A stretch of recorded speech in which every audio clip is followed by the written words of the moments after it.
तो हमने पिछली वीडियो में देख लिया था कि संविधान के क्या स्रोत हैं। उसके बाद हमने देखा था कि संविधान की विशेषता क्या है। फिर हमने संविधान के जितने पार्ट हैं यानी जितने भाग हैं 22 भाग, उनका इंट्रोडक्शन, उनका पूरा परिचय देख लिया था। अब हम शुरुआत करेंगे संविधान की अनुसूचियों के बारे में, जो कि हमारे संविधान में 12 अनुसूचियां हैं। मूल संविधान में 8 ही अनुसूची थी, जो कि 26 नवंबर 1949 को लागू हुआ था। उसमें 8 ही अनुसूची थी, लेकिन बाद में अमेंडमेंट करके इसमें जो है 12 अनुसूचियां इसको कर दिया गया। तो पहली अनुसूची में क्या है, राज्यों के नाम हैं और उनके न्यायिक क्षेत्र हैं। संघ राज्य क्षेत्रों के भी नाम हैं और उनकी सीमाएं हैं। तो इसमें 2 आर्टिकल आते हैं, एक जो है पहला आर्टिकल आएगा और एक चौथा आर्टिकल आएगा। इसमें ये कंफ्यूज मत होइएगा कि 1 से 4 आर्टिकल तक आएगा, नहीं, इसमें 1 और 4 ये 2 आर्टिकल आएंगे। दूसरी अनुसूची की अगर बात की जाए तो इसमें परिलब्धियां के बारे में बात की गई है। जैसे विधानसभा या राज्यसभा में जितने भी जो हैं उपलब्धियां हैं, जितने भी वो हैं पद, जैसे क्या होता है, लोकसभा स्पीकर, राष्ट्रपति, उपराष्ट्रपति, इसी तरीके से जितने भी वो हैं परिलब्धियां, उनके विषय, उनके भत्ते और विशेषाधिकार के बारे में इसमें बात किया गया है। इनसे संबंधित प्रावधान इसमें दिए गए हैं। इसमें अनुच्छेद 59, 65, 75, 97, 125, 148, 158, 164, 186 और 221, ये सब आर्टिकल इसके बारे में बात करते हैं।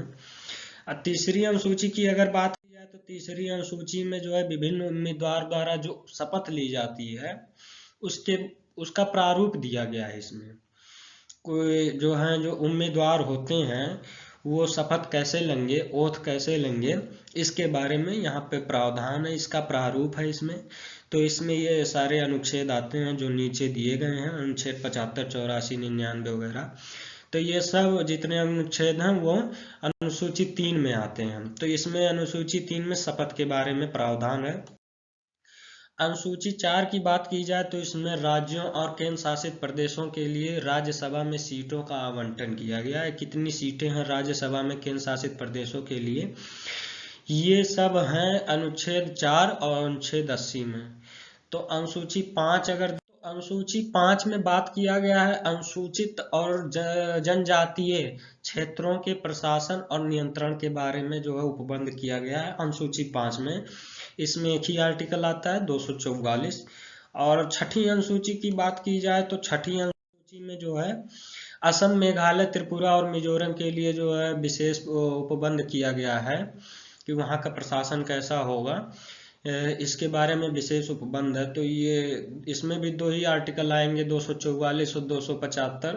7वीं अनुसूची की अगर बात करें तो इसमें संघ सूची, राज्य सूची तथा समवर्ती सूची, ये आपको हमने बताया था इंट्रोडक्शन जब दिया था, और संविधान की विशेषता भी बताए थे। तो उसमें भी हमने बताया था कि इसमें जो है समवर्ती सूची क्या होता है, संघ सूची क्या होता है, तो राज्य सूची क्या होता है। ये प्रावधान आर्टिकल 246 में है, ये अनुसूची 7 में भी आता है, तो उसको आप लोग एक बार देख लीजिएगा। 8वीं अनुसूची की अगर बात की जाए तो इसमें संविधान द्वारा मान्यता प्राप्त भाषाएं हैं। अभी प्रेजेंट टाइम में जो है वो 22 भाषाएं हैं। पहले जो है 14 भाषाएं थी। राज्यों का गठन भी भाषा के ही आधार पे किया गया है, ये तो सबको पता है। तो सबसे पहला जो है अगर कोई राज्य बना था भाषा के आधार पे तो वो आंध्र प्रदेश था। वह उसको सबसे पहले अलग किया गया था। तो भाषा के आधार पे राज्यों का बंटवारा भी हुआ था, तो ये आप लोग जानते हैं। तो उस समय 14 जो है भाषाएं प्रचलित में मानी गई थी, 14 भाषाएं प्रचलित थी। और अभी करंट में बात किया जाए तो इसमें जो है 21वां संशोधन करके सिंधी भाषा जोड़ा गया है। 71वें संशोधन में कोकड़ी और मणिपुर, नेपाली, ये 3 भाषाएं जोड़ी गई हैं। 2003 में 92वां संशोधन किया गया था संविधान में, जिसमें 4 भाषाएं और जोड़ी गई थी, बोडो, डोगड़ो, मैथिली, सांथली। तो ये जो टोटल मिला के 22 भाषाएं हो गई हैं। तो अभी करंट में हमारे संविधान में 22 भाषाओं को मान्यता प्राप्त है। तो इसमें भाषाओं के बारे में बात किया गया है। 9वीं अनुसूची की बात करें तो ये लैंड रिफॉर्म से है। जमींदारी प्रणाली का उन्मूलन, इसमें जमींदारी प्रथा का समाप्त किया गया था, जमींदारी प्रथा को। तो ये 9वीं अनुसूची है। इसको 1991 में जो है इसमें अमेंडमेंट करके इसको जोड़ा गया था। पहले इसमें प्रावधान था कि इसमें जो है अगर कोई भी कानून 9वीं अनुसूची में बना के डाल दिया जाता है तो उसमें NJR लागू होगा, यानी non judicial review. Supreme court में इसको चैलेंज नहीं किया जा सकता है। लेकिन हाल ही में इसको जो है अब संविधान कोर्ट ने कर दिया है कि अगर ये कहीं मूल ढांचे के विपरीत है, अगर कोई ऐसा कानून बनाया जाता है जो संविधान के मूल ढांचे के विपरीत है, तो इसमें भी जो है सुप्रीम कोर्ट विचार करेगा। ठीक है, तो ये प्रावधान अभी हाल ही में इसको किया गया है। जब पंडित जवाहरलाल नेहरू ने इसको लाया था 9वीं अनुसूची को, 1991 में पहला संशोधन करके इसको जोड़ा था।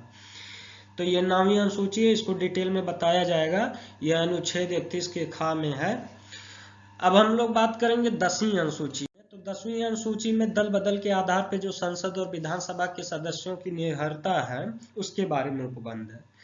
पहले क्या होता था, दल बदल के आधार पे लोग सरकारें बना लेते थे, एक पार्टी छोड़ के दूसरे पार्टी में चले जाते थे, तो उसका प्रावधान किया गया है। तो ये 10वीं अनुसूची में है। इसमें 2 आर्टिकल आते हैं, 102 और 191। 11वीं अनुसूची की अगर बात, 11वीं अनुसूची में पंचायत की शक्तियों का प्राधिकार और उनकी जिम्मेदारियां जो है बताई गई हैं कि पंचायत की क्या शक्तियां हैं और उनके क्या अधिकार हैं, उनकी क्या जिम्मेदारियां हैं। तो इसमें एक अनुच्छेद आता है 243 छा। ये 11वीं अनुसूची था। हाँ, पहले एक बात आपको बताना चाहेंगे, पंचायत को पहले जो है पंचायती व्यवस्था को संवैधानिक दर्जा नहीं प्राप्त था, लेकिन अब उसको संवैधानिक दर्जा भी प्राप्त है। आपको बताएंगे, एक पार्ट है वो कॉन्स्टिट्यूशन में जिसमें इसको संवैधानिक दर्जा प्राप्त कर दिया गया है, इसको प्राप्त है। तो ये था 11वीं अनुसूची में। 12वीं अनुसूची की बात, 12वीं अनुसूची की बात की जाए तो इसमें नगर पालिका की शक्ति और प्राधिकार व जिम्मेदार के बारे में बात की गई है कि क्या उसकी जिम्मेदारियां हैं। ये शहरी क्षेत्र के लिए है, जबकि पंचायत की जो व्यवस्था है वो गांव के लिए है, ग्रामीण क्षेत्र के लिए है। तो ये थी अनुसूचियां। अब नेक्स्ट वीडियो में हम लोग लेके आएंगे पार्ट वाइज जो है कॉन्स्टिट्यूशन को बताएंगे। पहले पार्ट में क्या है, सेकंड पार्ट में क्या है, इस तरीके से पूरे 22 पार्ट को कंप्लीट किया जाएगा। अगर आप लोगों को वीडियो अच्छा लगे तो इसको लाइक, सब्सक्राइब और शेयर ज़रूर करिएगा, तभी नेक्स्ट वीडियो बनाने के लिए थोड़ा सा मोटिवेट होंगे।